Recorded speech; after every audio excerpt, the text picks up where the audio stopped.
ஆண்டவராகிய இயேசு கிறிஸ்துவின் இனிதான நாமத்தினால் இந்த காலை நேரத்தில் எனக்கு அன்பானது என்னுடைய பிள்ளைகளே உங்களை ஒவ்வொருவரையும் அன்போடு கூட வாழ்த்தி ஆசீர்வதிக்கின்றேன். எனக்கு அன்பானது என்னுடைய பிள்ளைகளே, சர்வ வல்லமையுள்ள தேவனை நம்பியிருக்கிற நீங்கள் சாதாரணமானவர்கள் அல்ல. வேதத்தில் தெளிவாய் பார்க்கின்றோம், நீ நீர்ப்பாய்ச்சலான தோட்டத்தைப் போலவும் வற்றாத நீரூற்றைப் போலவும் இருப்பாய் என்று சொல்லி. அன்பு சகோதரனே, அன்பு சகோதரியே, நிச்சயமாய் சர்வ வல்லமையுள்ள தேவனை நம்பியிருக்கிற நீங்கள் இப்படிப்பட்ட பாக்கியமான ஒரு வாழ்க்கையை வாழ்ந்து இந்த பூமிக்கு ஆசீர்வாதமாய் இருப்பீர்கள். தகப்பனே, இந்த காலை நேரத்தில் உம்முடைய பிள்ளைகள் ஒவ்வொருவரையும் மனதார் ஆசீர்வதித்து ஜெபிக்கிறேன். அப்பா, நீர் எவ்வளவு நல்லவர், உங்கள் அன்பு எவ்வளவு விலையேறப்பட்டதப்பா, நீர் எவ்வளவு வல்லமையுள்ளவர். இதோ இந்த நாள் உம்முடைய நாமத்தினால் ஆசீர்வதிக்கப்பட்ட ஒரு நாளாய் ஜெயத்தினாலாய் இருக்கட்டும் ஐயா. நீ நீர்ப்பாய்ச்சலான தோட்டத்தைப் போலவும் வற்றாத நீரூற்றைப் போலவும் இருப்பாய் என்று சொன்ன உடைய வார்த்தையின்படி இந்த நாளில் உடைய பிள்ளைகள் சகல ஆசீர்வாதத்தையும் சுதந்திரித்து கொள்ளட்டும் ஐயா.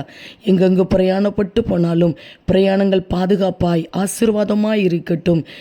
எந்தெந்த காரியங்களுக்காக இந்த நாட்களில் முயற்சிகள் எடுத்தாலும் கூட அந்த காரியத்தை கர்த்தர் வாய்க்க பண்ணி கொடுப்பீராக. காரணம் இல்லாத மன அழுத்தங்கள், மன சோர்வுகள், மன பயங்கள் மாறட்டோண்டி ஜெபிக்கிறேன் அப்பா. இவர்களுடைய வாழ்க்கைக்கு விரோதமாய் மறைந்திருந்து போராடி கொண்டிருக்கிற சத்ருவின் கிரியைகள், மனுஷிக வல்லமைகள், இவர்களை பின்தொடர்ந்து வந்து கொண்டிருக்கிற சாபத்தின் கட்டுகள் உடைக்கப்படட்டும் அப்பா. ஒரு நிறைவான ஆசீர்வாதத்தை உம்முடைய பிள்ளைகள் அனுபவிப்பார்களாக. சரீரத்தில் நல்ல ஆரோக்கியத்தை கொடுங்க. படிக்கிற பிள்ளைகளுக்கு நல்ல ஞானத்தையும் பாதுகாப்பையும் கொடுங்கப்பா. வேலை செய்கிற பிள்ளைகளை, தொழில் செய்கிற பிள்ளைகளை கர்த்தர் ஆசீர்வதிப்பீராக, பாதுகாத்து கொள்வீராக. மனதார இவர்களை ஆசீர்வதித்து ஜெபிக்கிறேன்.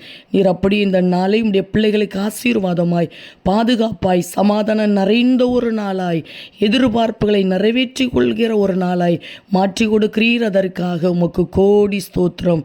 இயேசு கிறிஸ்துவின் நாமத்தில் ஜெபிக்கிறோம் ஜீவனுள்ள நல்ல பிதாவே, ஆமேன், ஆமேன். அன்பு தேவ பிள்ளைகளே, நீ நீர்ப்பாய்ச்சலான தோட்டத்தைப் போலவும் வற்றாத நீரூற்றைப் போலவும் இருப்பாய் என்று சர்வ வல்லமையுள்ள தேவன் உங்களை ஆசீர்வதிக்கிறார். ஆமேன்.